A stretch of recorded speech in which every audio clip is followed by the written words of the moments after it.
बिस्मिल्लाहिर्रहमानिर्रहीम। अस्सलाम वालेकुम। Welcome to animal success YouTube channel. Viewers, मैं हूं राना जैनुल आबिदीन और लोकेशन है जी डिस्ट्रिक्ट विहाड़ी।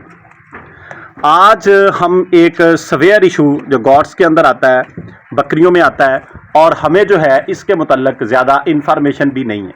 यानी जो नए शौकीन इस काम में आते हैं या पुराने भी जो मौजूद हैं, ये शौक़ काफ़ी अरसे से कर रहे हैं, उन्हें भी शायद ये मालूमात ना हो कि बकरियों को यरकान होता है, हेपाटाइटिस होता है। जी बिल्कुल, जो आपने सुना है ये बिल्कुल एक्यूरेट है। ये एक कॉमन हेल्थ इशू बकरियों के अंदर भी है, जैसा कि ह्यूमन साइड पे है। आपको पता होगा हमारे मुल्क में हर साल जो है वो हज़ारों बल्कि लाखों लोग जो है इसका शिकार होते हैं, बल्कि इससे जो है वो मौत का शिकार होते हैं।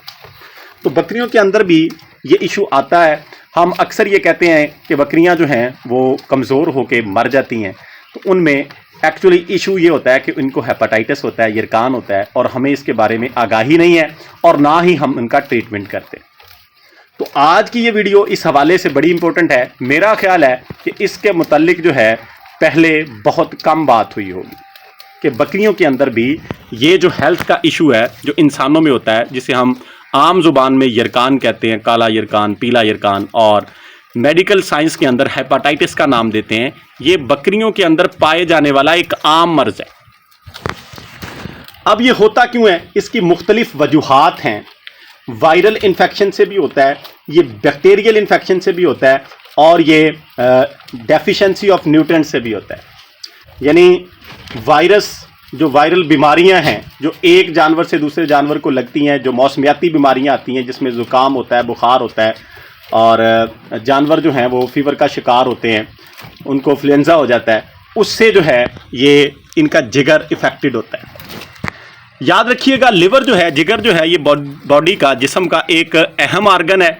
जितनी भी हम खुराक खाते हैं ये जिस्म को तभी लगनी है जब इसको लिवर जो है वो साफ़ करके, शफाफ करके खून को बनाएगा और जो जिस्म को रिक्वायर्ड न्यूट्रिएंट्स हैं उनको एब्जॉर्ब करेगा, जज़ब करेगा, जिस्म का हिस्सा बनाएगा। अदरवाइज़ आप जितनी भी खुराक जानवर को दे लें वो उसके जिस्म को लगेगी नहीं।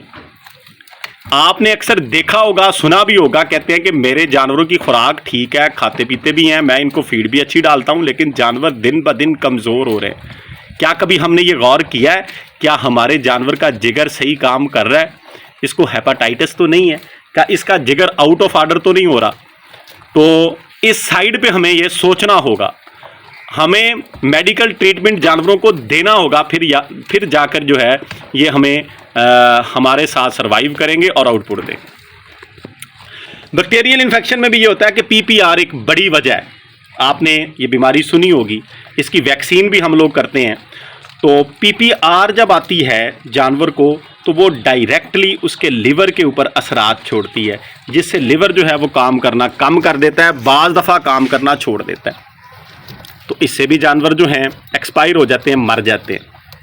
तीसरी वजह है जी सेलेनियम और कॉपर की डेफिशिएंसी। ये सेलेनियम और कॉपर जो हैं ये खुराक के अज्जा हैं, हिस्से हैं, न्यूट्रिएंट्स हैं, जो कि जानवर को अपना काम करने के लिए, यानी बॉडी के जो उसके ऑर्गन्स हैं, ऑर्गन सिस्टम है, उनको अपना अफ़आल सारे अंजाम देने के लिए इन न्यूट्रिएंट्स की ज़रूरत होती है। जब ये न्यूट्रिएंट्स कम हो जाते हैं तो ये जिगर जो है ये काम करना कम कर देता है। तो ये मैं अक्सर अपनी वीडियोस में कहता हूं कि अपने जानवरों की खुराक का हिस्सा बनाएं सनफ्लावर सीड, सूरजमुखी के बीज। मैं यहाँ पे ये ऐड करता चलूँ, इसके अंदर सेलेनियम मौजूद होता है। ये खिलाएं अपने जानवरों को, गाहे बगाहे जो आप वंडा खिलाते हैं, दाना खिलाते हैं, उसमें 1 से 1.5 मुट्ठी फी जानवर इसको ऐड करें। इसका आप रिज़ल्ट देखेंगे, इंशाल्लाह सेलेनियम की कमी नहीं होगी। अच्छा, तो ये वजूहात होती हैं।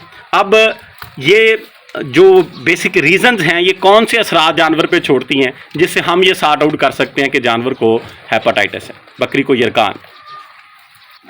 अच्छा जी, इसमें ये होता है कि जानवर जो है वो दिन ब दिन वेट लॉस करता है, यानी उसका वज़न कम होना शुरू हो जाता है।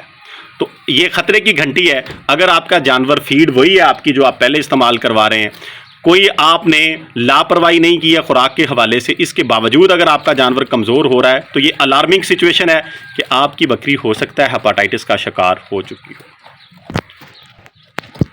दूसरी वजह जो आपके सामने आएगी वो ये होगी कि अक्सर आए दिन चंद दिनों के बाद आए हफ्ते जो है जानवर जो है उसको लूज मोशन होंगे, अफारा होगा, यानी उसका जो स्टोमिक है वो सही वर्क नहीं करेगा, कभी उसको मोशन लग जाएंगे, कभी अफारा हो जाएगा।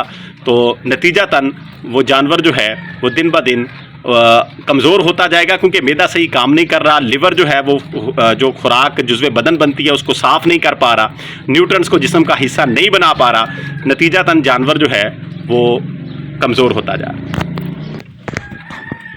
और तीसरा असर जो आपको नजर आएगा हेपाटाइटिस की हालत में, वो जानवर की आईज उभरना शुरू हो जाएंगी और येलोइश सी हो जाएंगी। यानी आप ये देखेंगे जैसे हम कहते हैं कि जानवर की आंखें बाहर को निकल रही हैं, तो और उनका कलर भी थोड़ा सा पिलाहिट का शिकार हो जाएगा, पीला हो जाएगा। तो ये भी अलार्मिंग सिचुएशन है, ये आपको बता रही है कि आपकी बकरी जो है उसको हेल्थ इशू है, वो हेपाटाइटिस का शिकार है।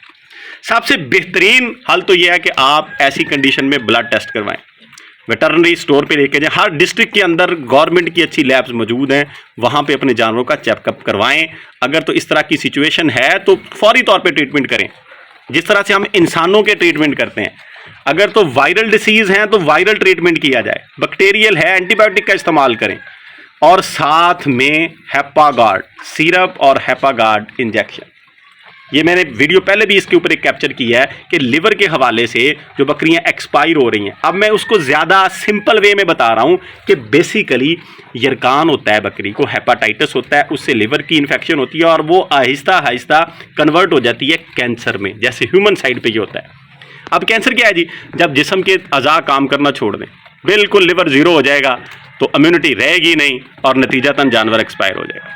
और ये अक्सर हो रहा है। आप नज़र दौड़ाएं, इधर उधर देखें, हो सकता है कि आपके जानवरों के साथ भी ऐसा हुआ हो, या आपके इर्द गिर्द सराउंडिंग में दोस्त अहबाब के जानवरों पे नज़र दौड़ाएं कि अच्छे भले जानवर, मोटे ताज़े जानवर दिनों में कमज़ोर होते हैं, कमज़ोर होकर आहिस्ता आहिस्ता वो मर जाते हैं। और वजह क्या है? ये एक खामोश कातिल, इसे खामोश कातिल कहा जाता है। हेपाटाइटिस जो है जैसे इंसानों में आहिस्ता आहिस्ता पूरे जिस्म को खा जाता है और जिस्म को मट्टी का हिस्सा बना देता है, यानी इंसान को मार देता है। ऐसे ही बकरियों के अंदर भी ये आहिस्ता आहिस्ता दीमक की तरह पूरे सेहतमंद जानवर को खा जाता है और उसे मट्टी का हिस्सा बना देता है। तो लिहाजा अपने जानवरों का खसूसी ख्याल रखें, उनके ऊपर पूरी तवज्जो दें।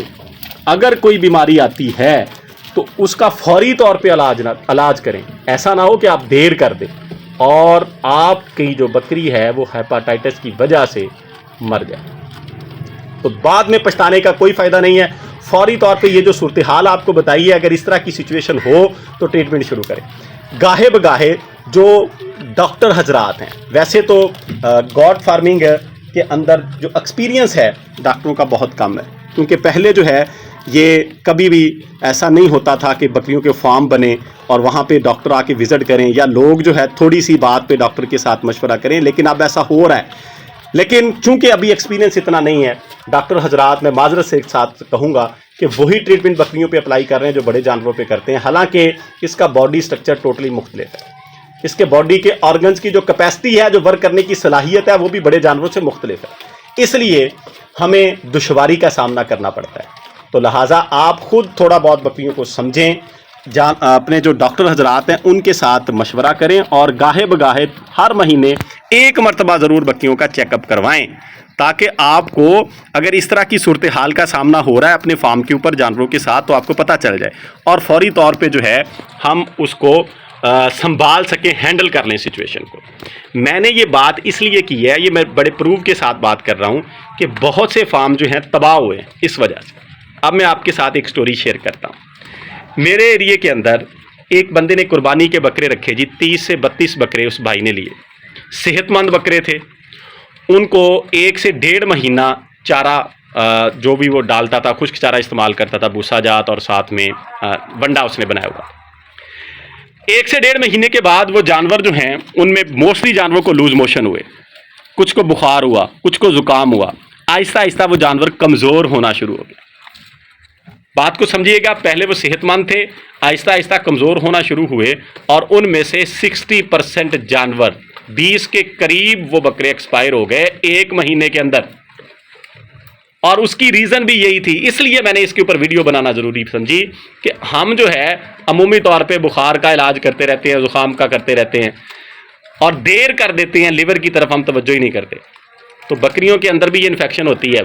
तो मेरा भाई फौरी तौर पे जब आप ये ट्रीटमेंट करें जानवरों का, तो साथ हैपागार्ड सिरप मिलता है लिवर के लिए, वो अपने जानवरों को इस्तेमाल करवाएं ताकि इस तरह का अगर इशू बना हुआ है तो वो रिकवर हो जाए।